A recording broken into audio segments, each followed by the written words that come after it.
Sniper akakumbira mota. Mutukei nekukumbira mota. Musapinze chipo. Yei wewe Sniper wakazovatirei na chipo. Yei haunzwe tsitsi nezvauri izvozvo. Mashoko iwayo anoenda kunorova hana ya chipo. Amusisiri kutuka Sniper, muri kutuka chipo. Ndiye wamakushora. Yeo unyare kuenda pamunhu akaremara. Yeo ukazodii. Yes, by the way, akaremara chipo asi akamaneja kuzvara mwana wake. Look at Ribbon.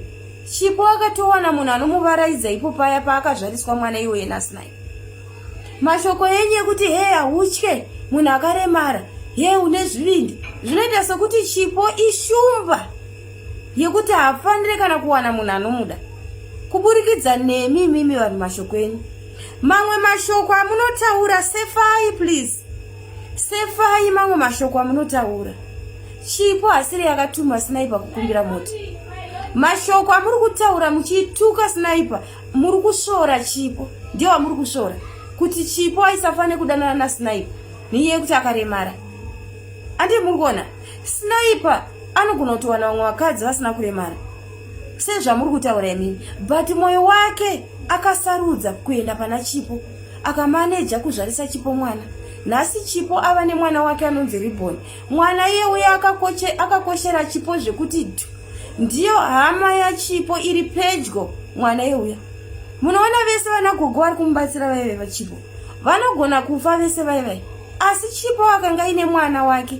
Zvinoreruka zvimwe zvinhu. Mashoko enya munotaura imimi vanhu.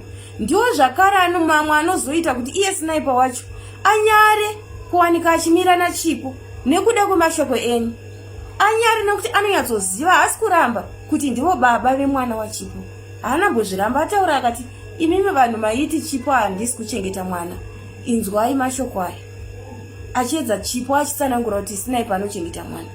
Anditi saka imimi ndimunozoita kuti Sniper asuduruke pana chipo atize. Nekuda kwekuti anenge akunyara imimi. Woraiti chipo akaremara zvatinoziva tese. But akambouya here pamedia achipema. Kune vanhu vanouya pamedia vasina kana kuremara.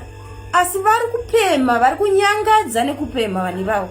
Vari kunyangadza ende tanyangadzwa nekupema nevanhu vasina kuremara.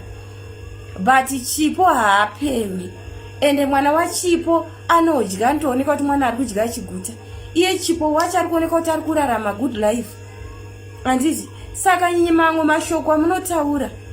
Amuri kuita semuri kutuka Sniper, but hamusi kutuka Sniper. Muri kudzimbira kuna chipo. Vanhu vaMwari ngatitese vanhu vanonamata. Ngatitei rudo. Chipo inga munhu wowani. Munhukadziwo. Mitezo yake hakusi kuda. Chero iwe nhasi wewe chaiwo wakazvarwa namai nababa asina kuremara. Iwewe cheche une mukadzi wako asina kuremara mogona kuzvara mwana akaremara. Ndabatikana zvakanyanya nemashoko amunotaura imimi vanhu. Musadaro, musapote muchidaro so.